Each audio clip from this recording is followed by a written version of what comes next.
Hello my dears, എല്ലാവർക്കും നമസ്കാരം. Welcome back to channel. അപ്പോൾ ഇന്ന് ആദ്യത്തെ റെസിപ്പി ഇഡ്ഡലി ഉപ്മാവിൻ്റെ റെസിപ്പിയാണ് കേട്ടോ കാണിക്കുന്നത്. അതിനായിട്ട് നമുക്ക് ഒന്നുകിൽ ബാക്കി വരുന്ന ഇഡ്ഡലി വെച്ചിട്ട് ചെയ്യാം, അതല്ലാന്നുണ്ടെങ്കിൽ നമ്മൾ രാവിലെ ഉണ്ടാക്കിയിട്ട് ഒരു 1-2 മണിക്കൂർ ഒന്ന് ഫ്രിഡ്ജിൽ വെച്ചാലും മതി. അത് കഴിഞ്ഞിട്ട് നമുക്ക് ഉണ്ടാക്കിയെടുക്കാൻ പറ്റും ഈസി ആയിട്ട്. ഞാനിപ്പോൾ എന്താ ചെയ്യുന്നതെന്ന് വെച്ചാൽ കൈ കൊണ്ട് സ്ക്രാമ്പിൾ ചെയ്യുന്നതിനെക്കാട്ടിലും ജാറിലിട്ടിട്ട് ആ ബാക്ക് ബട്ടൺ ഒന്ന് പ്രസ് ചെയ്ത് കൊടുത്താൽ നമുക്ക് ഇതുപോലെ പൊടിപ്പൊടിയായിട്ട് കിട്ടും കേട്ടോ. അതുപോലെ ബാക്കി എല്ലാം ഇങ്ങനെ പൊടിച്ചെടുക്കാൻ പോവാണ്. ഏകദേശം ഒരു 7-8 ഇഡ്ഡലി ഉണ്ടാവും. അതെല്ലാം ഇതുപോലെ പൊടിച്ചെടുത്തിട്ടുണ്ട്. എനിക്കിങ്ങനെ ജാറിൽ ചെയ്താണ് കേട്ടോ ഈസി. നമ്മൾ കൈ കൊണ്ട് ചെയ്യുന്നതിനെക്കാട്ടിലും ജാറിൽ ചെയ്യുമ്പോൾ ഈസിയാണ്, നല്ല നീറ്റായിട്ട് കിട്ടുകയും ചെയ്യും. ഇനി നമുക്ക് ഉപ്മാവ് ഉണ്ടാക്കി തുടങ്ങാം. അപ്പോൾ അതിനായിട്ട് പാൻ ചൂടാക്കാൻ വെച്ചു. എന്നിട്ട് വെളിച്ചെണ്ണ ഒഴിച്ചു കൊടുത്തിട്ടുണ്ട്. നിങ്ങൾക്ക് വെളിച്ചെണ്ണ വേണ്ടെന്നുണ്ടെങ്കിൽ സൺഫ്ലവർ ഓയിൽ യൂസ് ചെയ്യാം. പക്ഷേ വെളിച്ചെണ്ണ നല്ല ടേസ്റ്റ് ഉണ്ടാവും കേട്ടോ. എണ്ണ ചൂടായി വരുന്ന സമയത്ത് കടുകിട്ട് പൊട്ടിച്ചു. എന്നിട്ട് കടലപ്പരിപ്പ് ഉഴുന്നുപരിപ്പും ചേർത്ത് കൊടുത്തു. അത് കഴിഞ്ഞ് വറ്റൽമുളക്, കരിവേപ്പില ഇത്രയും ചേർത്തിട്ട് നന്നായിട്ട് മൂപ്പിച്ചെടുക്കുക. കരിഞ്ഞു പോകാതെ നോക്കണേ. ഇനി ഇതിലോട്ട് ഉള്ളി ചേർത്ത് കൊടുക്കാൻ പോവാണ്. മീഡിയം സൈസിലുള്ള ഒരു ഉള്ളിയാണ് എടുത്തേക്കുന്നത്. അത് ചെറുതായിട്ട് അരിഞ്ഞിട്ട് അതും കൂടി ചേർത്ത് കൊടുക്കുന്നുണ്ട്. എന്നിട്ട് 2 പച്ചമുളക് ചേർത്ത് കൊടുക്കുന്നുണ്ട്. അത്യാവശ്യം എരിവുള്ള പച്ചമുളകാണ്. നിങ്ങൾക്ക് എരിവ് വേണ്ടെന്നുണ്ടെങ്കിൽ കുറയ്ക്കാൻ കുഴപ്പമൊന്നുമില്ല. പക്ഷേ ഞാൻ ഇതിൻ്റെ കൂടെ കറിയൊന്നും കൊടുത്തു വിടുന്നില്ല. അപ്പോൾ അതുകൊണ്ട് അത്യാവശ്യം എരിവുള്ള 2 പച്ചമുളക് ചേർത്ത് കൊടുത്തു.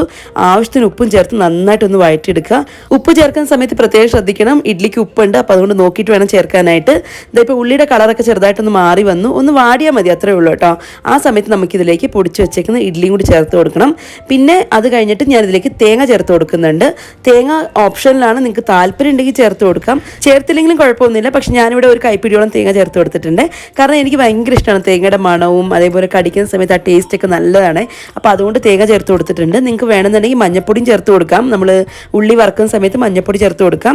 പക്ഷെ ഞാൻ മഞ്ഞപ്പൊടി ചേർത്ത് കൊടുത്തില്ല, എനിക്ക് വൈറ്റ് കളറായിട്ടിരിക്കുന്നതാണ് ഇഷ്ടം. അപ്പോൾ അതുകൂടി ചേർത്തതിന് ശേഷം നന്നായിട്ടൊന്ന് മിക്സ് ചെയ്ത് കൊടുത്തിട്ടുണ്ട്.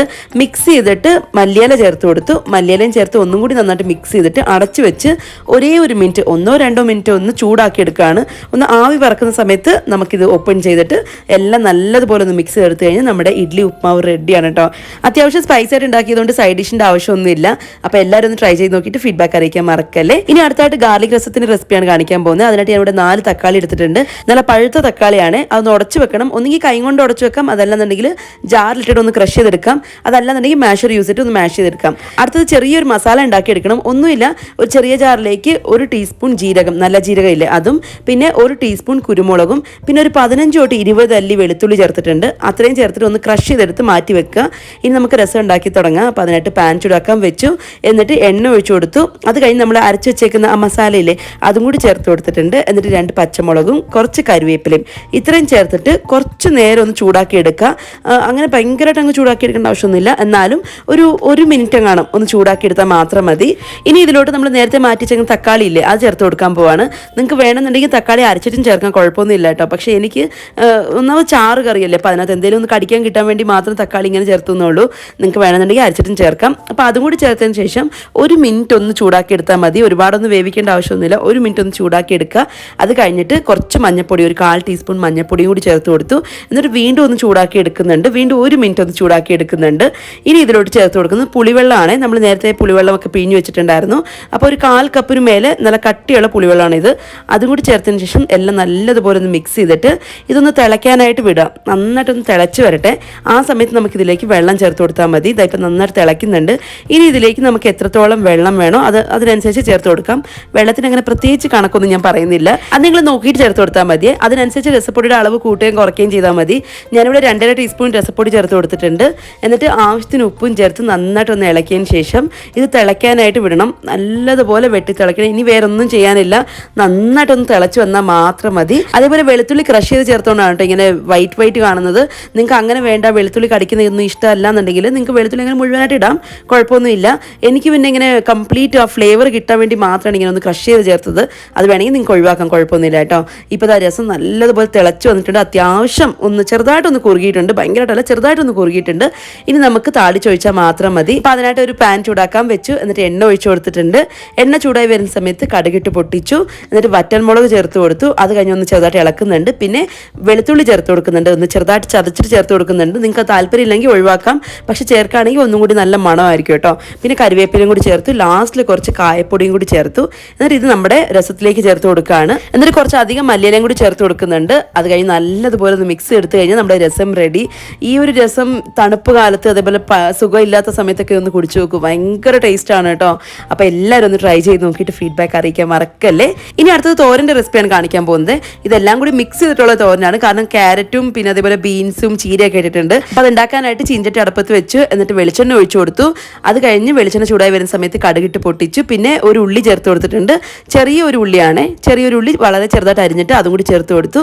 എന്നിട്ട് 2 പച്ചമുളകും ചേർത്ത് കൊടുത്തിട്ടുണ്ട്. അത്യാവശ്യം എരിവുള്ള പച്ചമുളകാണ്, കാരണം ഇതിനകത്ത് നമ്മൾ വേറെ പൊടികളൊന്നും ചേർക്കുന്നില്ലല്ലോ. അപ്പോൾ അതുകൊണ്ട് കുറച്ച് എരിവെങ്കിലും വേണമല്ലോ തോരൻ. അപ്പോൾ അതുകൊണ്ട് 2 പച്ചമുളക് ചേർത്ത് കൊടുത്തിട്ടുണ്ട്. എന്നിട്ട് ഇതിലേക്ക് ചെറുതായിട്ട് അരിഞ്ഞേക്കുന്ന ക്യാരറ്റും ബീൻസും ചേർത്ത് കൊടുത്തു. ആവശ്യത്തിന് ഉപ്പ്, കുറച്ച് മഞ്ഞൾപ്പൊടി ചേർത്ത് നന്നായിട്ടൊന്ന് ഇളക്കുന്നുണ്ട്. നല്ലതുപോലെ ഇളക്കിയതിന് ശേഷം ഇത് അടച്ചു വെച്ച് വേവിക്കണം.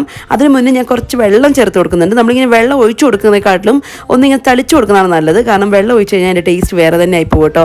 അപ്പോൾ അതുകൊണ്ട് കുറച്ച് മാത്രം വെള്ളം ഒന്നിങ്ങനെ തളിച്ചു കൊടുത്തിട്ട് അടച്ചു വെച്ച് വേവിക്കുന്നുണ്ട്. ഈ ക്യാരറ്റും ബീൻസും ഒന്ന് പകുതി വെന്ത് വരുന്ന സമയത്ത് നമുക്കിതിലേക്ക് ചീര ചേർത്ത് കൊടുക്കണം. ഇത് ചുവന്ന കളർ ഉണ്ടെന്ന് മാത്രമേ ഉള്ളൂ, നമ്മുടെ നാട്ടിലെ ചുവന്ന ചീര അല്ല കേട്ടോ. അതിൻ്റെ ടേസ്റ്റേ ഇല്ല. ഇത് സാധാരണ പച്ച അമറാന്തസ് ഇല്ലേ, അതിൻ്റെ വേറൊരു കളറാണ് മാത്രം. എന്തായാലും നമ്മുടെ നാട്ടിലെ ചീര ഇവിടെ അങ്ങനെ എപ്പോഴും കിട്ടില്ല, കിട്ടിയത് ചേർത്തു എന്നേ ഉള്ളൂ. അപ്പോൾ അതും കൂടി ചേർത്തതിന് ശേഷം എല്ലാം നല്ലതുപോലെ ഒന്ന് മിക്സ് ചെയ്യുക. അപ്പം എൻ്റെ പാൻ ചെറുതായി പോയതുകൊണ്ട് ഞാൻ അധികം ഒന്ന് മിക്സ് ചെയ്തില്ല, ജസ്റ്റ് ഒന്ന് അടച്ചു വെച്ച് വേവിച്ചു. അത് കഴിയുമ്പോൾ ഒന്ന് വാടി തുടങ്ങുമല്ലോ, ആ സമയത്ത് നന്നായിട്ട് മിക്സ് ചെയ്യാൻ പറ്റും ഈസി ആയിട്ട്. അപ്പോൾ ദാ കുറച്ചൊന്ന് വാടി വരുന്നുണ്ട്, ഇടയ്ക്കൊന്ന് തുറന്നിട്ട് ഇളക്കി കൊടുക്കുന്നുണ്ട്. എന്നിട്ട് അടച്ചു വെച്ച് വീണ്ടും വേവിക്കും. പിന്നെ അത് കഴിഞ്ഞ് ഒരു പകുതി ഒന്ന് വെന്ത് വരുന്ന സമയത്ത് ഇതിലേക്ക് ഞാൻ തേങ്ങ ചേർത്ത് കൊടുക്കുകയാണ്. തേങ്ങ ഞാനൊരു 2 കൈപ്പിടിയോളം ചേർത്ത് കൊടുത്തിട്ടുണ്ട്. അതുകൂടി ചേർത്തതിന് ശേഷം എല്ലാം നല്ലതുപോലെ മിക്സ് ചെയ്യുക. മിക്സ് ചെയ്തിട്ട് വീണ്ടും അടച്ചു വെച്ചൊന്ന് വേവിക്കുന്നുണ്ട്. തേങ്ങയുടെ പച്ചമണമൊക്കെ മാറണം. അതേപോലെ ഈ നമ്മൾ ചീര ഒന്നും കൂടി ഒന്ന് വാടി വരും, അതുകൊണ്ട് ഒന്ന് അടച്ചു വെച്ച് വേവിക്കുന്നുണ്ട്. ഇടയ്ക്കിടയ്ക്ക് ഒന്ന് ഇളക്കി കൊടുക്കുന്നുണ്ട്. അങ്ങനെ തണ്ടൊന്ന് ടേസ്റ്റ് ചെയ്ത് നോക്കുമ്പം അത്യാവശ്യം വെന്തെന്ന് തോന്നുന്ന സമയത്ത് നമുക്കിത് ഓഫ് ചെയ്ത് വെക്കാം. അപ്പോൾ അത് ചെക്ക് ചെയ്ത് നോക്കിയ സമയത്ത് അത് വെന്തിട്ടില്ലായിരുന്നേ. വീണ്ടും അടച്ചു വെച്ച് വേവിച്ചു. അങ്ങനെ ഒരു 3-4 തവണയെങ്കിലും ഒന്ന് അടച്ചു വെച്ച് വേവിച്ചിട്ടുണ്ട്. എന്നിട്ട് ലാസ്റ്റിൽ ഉപ്പൊക്കെ ഒന്ന് ചെക്ക് ചെയ്ത് നോക്കിയപ്പോൾ കുറച്ച് ഉപ്പിൻ്റെ കുറവുണ്ടായിരുന്നു. ഉപ്പും ചേർത്ത് കൊടുത്തു. എല്ലാം നല്ലതുപോലെ ഇളക്കിയെടുത്തു. അങ്ങനെ നമ്മുടെ ചീരത്തോരൻ റെഡി ആയിട്ടുണ്ട്. ചീരത്തോരനല്ല, എല്ലാം കൂടി മിക്സ് ആയിട്ടുള്ളൊരു തോരൻ. സത്യം പറഞ്ഞാൽ നമ്മുടെ നാട്ടിലെ ചീരത്തണ്ടിനൊക്കെ എന്ത് ടേസ്റ്റാണല്ലേ. ഈ ചീരയ്ക്ക് അങ്ങനെ വലിയ ടേസ്റ്റ് ഒന്നും ഇല്ല കേട്ടോ. പക്ഷേ എന്നാലും അത്യാവശ്യം നല്ല ടേസ്റ്റ് ആയിട്ടുള്ള ഹെൽത്തി ആയിട്ടുള്ള ഒരു തോരനായിരുന്നു. അപ്പോൾ എല്ലാവരും ട്രൈ ചെയ്ത് നോക്കിയിട്ട് ഫീഡ്ബാക്ക് അറിയിക്കാൻ മറക്കല്ലേ. ഇനി നമുക്ക് പൊട്ടാറ്റോ ഫ്രൈൻ്റെ റെസിപ്പി കാണാം. ഇതെല്ലാവർക്കും അറിയുന്നുണ്ടാവും. എനിക്കൊന്നൊരു 90% മലയാളിക്കും അറിയുന്ന റെസിപ്പി ആയിരിക്കും. എന്നാലും ഞാനത് കാണിക്കുന്നത് മാത്രം. പിന്നെ രസത്തിൻ്റെ കൂടെ ഈ പൊട്ടാറ്റോ ഫ്രൈൻ്റെ കോമ്പിനേഷൻ പറയാതിരിക്കാൻ വയ്യ, അടിപൊളിയായിരിക്കും അല്ലേ. അപ്പോൾ അത് ആ പാൻ ചൂടാക്കാൻ വെച്ചു. എന്നിട്ട് വെളിച്ചെണ്ണ ഒഴിച്ചു കൊടുത്തു. ഇനി ഇതിലോട്ട് വെളുത്തുള്ളി ചേർത്ത് കൊടുത്ത് വെളുത്തുള്ളി ഒന്ന് മൂത്ത് വരുന്ന സമയത്ത് ഒരു ഉള്ളി ചേർത്ത് കൊടുത്തിട്ടുണ്ട്. മീഡിയം സൈസിലുള്ള ഒരു ഉള്ളിയാണ് ചേർത്ത് കൊടുത്തേക്കുന്നത്. എന്നിട്ട് ആവശ്യത്തിന് കരിവേപ്പിലയും ചേർത്ത് ഉള്ളി ഒന്ന് വാടുന്ന വരെ നന്നായിട്ടൊന്ന് ഇളക്കി എടുക്കുന്നുണ്ട്. ഉള്ളിയുടെ കളർ ഒന്ന് ചെറുതായിട്ട് മാറി വരുന്ന സമയത്ത് ഇതിലേക്ക് കുറച്ച് മഞ്ഞൾപ്പൊടി, ഒരു 1/4 ടീസ്പൂൺ മഞ്ഞൾപ്പൊടിയും പിന്നെ ഒരു 2 ടീസ്പൂൺ ചില്ലി ഫ്ലേക്സ് ചേർത്ത് കൊടുക്കുന്നുണ്ട്. അതും കൂടി ചേർത്തതിന് ശേഷം 1 മിനിറ്റ് ഒന്ന് ചൂടാക്കി എടുക്കുന്നുണ്ട്. മുളകിൻ്റെ ആ ഒരു പച്ചമണം മാറാൻ വേണ്ടിയിട്ട് 1 മിനിറ്റ് ഒന്ന് ചൂടാക്കി എടുത്താൽ മതി. അത് കഴിഞ്ഞ് ഇതിലേക്ക് ഉരുളക്കിഴങ്ങ് ചേർത്ത് കൊടുക്കുകയാണ്. നിങ്ങൾ ഇൻ കേസ് ഈ ചതച്ച മുളക് ചേർക്കുന്നില്ല എന്നുണ്ടെങ്കിൽ മുളക് പൊടിയില്ലേ, അത് ചേർത്താലും മതി. അത് പിന്നെ കുറച്ച് കഴിഞ്ഞിട്ട് ചേർത്താലും മതി, ഇപ്പോൾ ചേർക്കണമെന്നൊന്നുമില്ല. എന്നിട്ട് ആവശ്യത്തിന് ഉപ്പും ചേർത്ത് എല്ലാം നല്ലതുപോലെ ഇളക്കിയതിന് ശേഷം അടച്ചു വെച്ച് വേവിക്കാൻ പോവാണ്. ആദ്യം ഉരുളക്കിഴങ്ങൊന്ന് വെന്ത് വരണമല്ലോ, അപ്പോൾ അതുകൊണ്ട് അടച്ചു വെച്ച് വേവിക്കുന്നുണ്ട്. ഇടയ്ക്കിടയ്ക്ക് ഒന്ന് ഇളക്കി കൊടുക്കുന്നുമുണ്ട്. എന്നിട്ട് വീണ്ടും അടച്ചു വെച്ച് വേവിക്കുകയാണ്. ഉരുളക്കിഴങ്ങ് ഒരു 75% വെന്താൽ മാത്രം മതി. അത് കഴിഞ്ഞിട്ട് തുറന്ന് വെച്ച് ഫ്രൈ ചെയ്യണം. അപ്പോൾ അതുകൊണ്ട് നമുക്ക് വേണമെന്നുണ്ടെങ്കിൽ ഒന്ന് ചെക്ക് ചെയ്ത് നോക്കാം. ഒരു ഫോർക്ക് വെച്ചിട്ടോ അല്ലെങ്കിൽ എന്തെങ്കിലും ഒന്ന് നൈഫ് വെച്ചിട്ട് ഒന്ന് കട്ട് ചെയ്ത് നോക്കിക്കഴിഞ്ഞാൽ ഉരുളക്കിഴങ്ങ് ഈസി ആയിട്ട് കട്ടാവുന്നുണ്ടെങ്കിൽ അത് വെന്തു നടത്തും. പിന്നെ അത് കഴിഞ്ഞ് തുറന്ന് വെച്ചിട്ട് ഒന്ന് ഫ്രൈ ചെയ്തെടുക്കുക. ലാസ്റ്റ് ഞാൻ കുറച്ച് കളറിന് വേണ്ടിയിട്ട് മുളക് പൊടി ചേർത്ത് കൊടുക്കുന്നുണ്ട്. അത് കാശ്മീർ റെഡ് ചില്ലി പൗഡറാണ്. നിങ്ങൾക്ക് കളറിൻ്റെ ആവശ്യമൊന്നും ഇല്ലാന്നുണ്ടെങ്കിൽ അങ്ങനെ തന്നെ എടുത്ത് മാറ്റി വെക്കാം, കുഴപ്പമൊന്നുമില്ല. അതല്ല നിങ്ങൾക്ക് വേണമെന്നുണ്ടെങ്കിൽ ഗരം മസാലയോ ചിക്കൻ മസാലയോ ഒക്കെ ചേർത്ത് കൊടുക്കാം. അത് ഓരോരുത്തരുടെ ഇഷ്ടം. ഞാൻ പിന്നെ പൊടികളൊന്നും ചേർത്തിട്ടില്ല കേട്ടോ, അല്ലാതെ തന്നെ നല്ല ടേസ്റ്റാണ് ഇത് കഴിക്കാനായിട്ട്. അപ്പോൾ എല്ലാവരും ഒന്ന് ട്രൈ ചെയ്ത് നോക്കിയിട്ട് ഫീഡ്ബാക്ക് അറിയിക്കാൻ മറക്കല്ലേ. ഇഷ്ടമായിട്ടുണ്ടെങ്കിൽ ഒന്ന് സപ്പോർട്ട് ചെയ്യാനും മറക്കരുത്. ടാറ്റാ.